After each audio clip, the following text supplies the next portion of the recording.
الحمد لله نحمده ونستعينه ونستغفره ونؤمن به ونتوكل عليه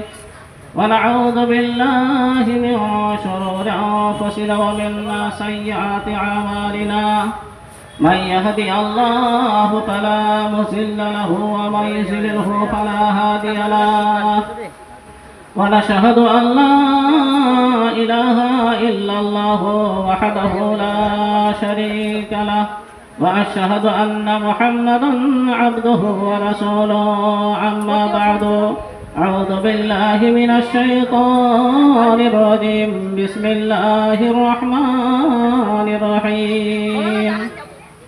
يا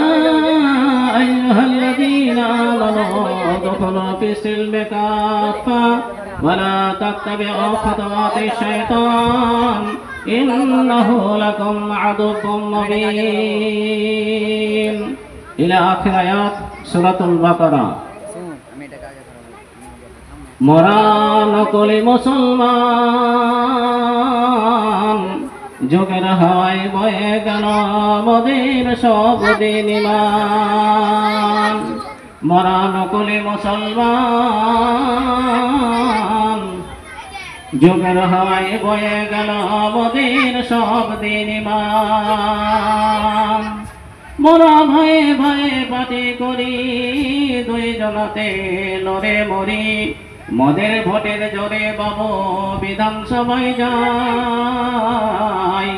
মরা নকলি মুসলমান মোদের নাই প্রকাণ্ড জ্ঞান যুগের হাওয়ায় বয়ে গেল মোদের সব দিন ইমান সমস্ত প্রশংসা স্তুতি বন্দনা বন্দিক আরাধনা সে আল্লাহ সুবহানাহু ওয়া তাআলার জন্য যে আল্লাহ সুবহানাহু ওয়া তাআলা আমাদেরকে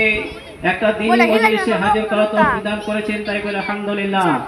এবং অতঃপর কালে কালে যুগে যুগে সেই নবী ও রাসূলদের উপরে শত শান্তি ধারা বর্ষিত হোক আল্লাহুম্মা সাল্লি আলাইহি আল্লাহুম্মা বারিক আলাইহি এবং আমার নবী আপনার নবী তথা দু জাহানের নবী নবীগুল শিরোমণি মা আমিনা তাজমুরুদ্দোলাল হযরত আহমদ মুস্তাফা মুহাম্মদ মুস্তাফা নবী করিম সাল্লাল্লাহু আলাইহি ওয়াসাল্লামের উপরে লাখো কোটি দরুদ ও শান্তি বর্ষিত হোক আল্লাহুম্মা সাল্লি আলাইহি আল্লাহুম্মা বারিক আলাইহি সংক্ষিপ্ত কিছু সময়ের মধ্যে আপনাদেরকে দ্বীনি বিষয়ের কিছু আলোচনা করব ইনশাআল্লাহ আমা তৌফিক ইল্লা বিল্লাহ আমি যে আয়াতের কারিমা পাঠ করেছি সেটা হলো সূরাতুল বাকারা থেকে তো এই বিষয়টার উপরে দুই চারটি কথা বলবো বিষয়ের বস্তু হচ্ছে যে ইসলামকে মানার আদেশ বিষয়ের বস্তু হচ্ছে ইসলামকে মানার আদেশ আল্লাহ সুবহানাহু ওয়া তাআলা সূরাতুল বাকারা 208 নম্বর আয়াতের মধ্যে বলছেন আউযু বিল্লাহি মিনাশ শাইতানির রাজীম বিসমিল্লাহির রহমানির রহিম ইয়া আইয়ুহাল্লাযীনা আমানু উদখুলু ফিস সিলমি কাফা হে ঈমানদার বান্দা বান্দীরা তোমরা ইসলামের মধ্যে পরিপূর্ণভাবে প্রবেশ করে যাও উদখুলু ফিস সিলমি কাফা ওয়ালা তাত্তাবিউ খুতুওয়াতিশ শাইতান আর তোমরা শয়তানের পদঙ্ক অনুসরণ করো না ইন্নাহু লাকুম আদুউম মুবিন আর শয়তান হচ্ছে তোমাদের প্রকাশ্য দুশমন তাহলে আল্লাহ সুবহানাহু ওয়া তাআলা আমাদেরকে পরিপূর্ণভাবে ইসলামের মধ্যে প্রবেশ করতে বললেন আমি আপনাদেরকে বোঝাতে চাইছি যে ইসলাম ধর্মকে মানার আদেশ আল্লাহ এই আয়াত থেকে আমাদেরকে ইসলাম ধর্মের মধ্যে আসতে বলেন প্রবেশ করতে বললেন তাহলে ইসলাম ধর্মের মধ্যে প্রবেশ করতে গেলে আপনাকে দুইটি মূল বিষয়ের উপরে আসতে হবে সেই দুইটি মূল বিষয় হলো কি আল্লাহ সুবহানাহু ওয়া তাআলা এবং তার রাসূলের প্রতি আপনাকে কি করতে হবে সাক্ষ্য প্রদান করতে হবে ভালো করে কথাগুলো বুঝুন দুইটি বিষয় আপনাকে খুব গুরুত্বপূর্ণ মূল শর্ত হলো আল্লাহ এবং আল্লাহর রাসূলের প্রতি আপনাকে বিশ্বাস করতে হবে একথা আল্লাহ সুবহানাহু ওয়া তাআলা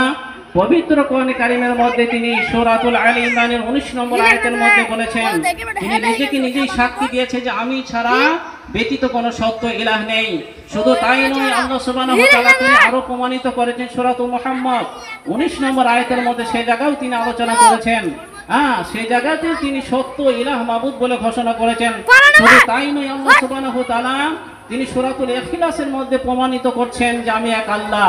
ঠিক আছে না তারপর আল্লাহ সুবহানাহু ওয়া তাআলা তার রাসূলের ব্যাপারে সার্টিফিকেট করছেন সূরাতুল আল ইমরান 31 নম্বর আয়াতের মধ্যে সেখানে রাসূলকে তিনি বলতে চেয়েছেন যে আমাকে যদি ভালোবাসতে চাও তাহলে আমার রাসূলের ইত্তেবা করুন। এক কথায় আপনাদেরকে বলতে চাই, যেমন হাদিসের মধ্যে শব্দ রয়েছে কি, যে আশহাদু আল্লা ইলাহা ইল্লাল্লাহু ওয়া আশহাদু আন্না মুহাম্মাদান আবদুহু রাসূলুহু। আপনাকে ইসলাম ধর্মের মধ্যে প্রবেশ করতে গেলে দুইটি গুরুত্বপূর্ণ শর্ত আপনার রয়েছে। এই সত্য যে এ সাক্ষ্য আপনাকে প্রমাণিত করতে হবে, এ সাক্ষ্য দিতে হবে যে আল্লাহ ছাড়া কোনো ইলাহ নেই এবং মুহাম্মদ সাল্লাল্লাহু আলাইহি সাল্লাম হচ্ছেন তার রাসূল এবং তার বান্দা। ইসলাম ধর্মের মধ্যে আপনাকে প্রবেশ করতে গেলে দুইটি গুরুত্বপূর্ণ শর্ত আপনাকে মানতে হবে, কোরআন এবং হাদিস থেকে আপনাকে জানানো হলো। ইসলাম দরদি ভাইরা আমার, এরপর আল্লাহ